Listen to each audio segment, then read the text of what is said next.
ಗ್ರಾಹಕನ ವೇಷದಲ್ಲಿ ಬಂದು ಇಡ್ಲಿ ಆರ್ಡರ್. ಅಡುಗೆ ಮನೆಯಲ್ಲಿ ಸಿಬ್ಬಂದಿಯನ್ನು ಕೂಡಿ ಹಾಕಿ 30,000 ರೂಪಾಯಿ ದೋಚಿದ ಚತುರ ಕಳ್ಳ.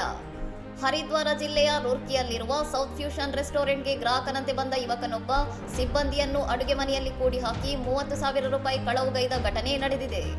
ರೆಸ್ಟೋರೆಂಟ್ ಮ್ಯಾನೇಜರ್ ದಿನಸಿ ಖರೀದಿಗೆ ಹೊರಗೆ ಹೋದ ತಕ್ಷಣವೇ ಅಸಲಿ ಕೃತ್ಯಕ್ಕಿಳಿದ ಆರೋಪಿ ಈ ಹಿಂದೆ ಒಮ್ಮೆ ಬಂದು ರೆಸ್ಟೋರೆಂಟ್ನ ಹಣದ ಪೆಟ್ಟಿಗೆ ಇರುವ ಸ್ಥಳವನ್ನು ಗಮನಿಸಿ ರೇಖೆ ಹಾಕಿದ್ದನು.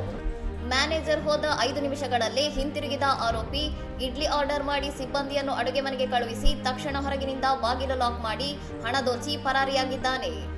ಮ್ಯಾನೇಜರ್ ವಾಪಸ್ ಬಂದು ಬಾಗಿಲು ತೆಗೆದು ಸಿಬ್ಬಂದಿಯನ್ನು ರಕ್ಷಿಸಿದ ನಂತರವಷ್ಟೇ ಕಳ್ಳತನದ ವಿಷಯ ಬೆಳಕಿಗೆ ಬಂದಿದೆ. ಈ ಸಂಪೂರ್ಣ ಘಟನೆಯು ರೆಸ್ಟೋರೆಂಟ್ನ ಸಿಸಿಟಿವಿ ಕ್ಯಾಮೆರಾದಲ್ಲಿ ಸೆರೆಯಾಗಿದ್ದು, ದೃಶ್ಯಾವಳಿಗಳನ್ನು ಆಧರಿಸಿ ರೂರ್ಕಿ ಸಿವಿಲ್ ಲೈನ್ಸ್ ಪೊಲೀಸರು ಆರೋಪಿಯ ಹುಡುಕಾಟ ನಡೆಸುತ್ತಿದ್ದಾರೆ.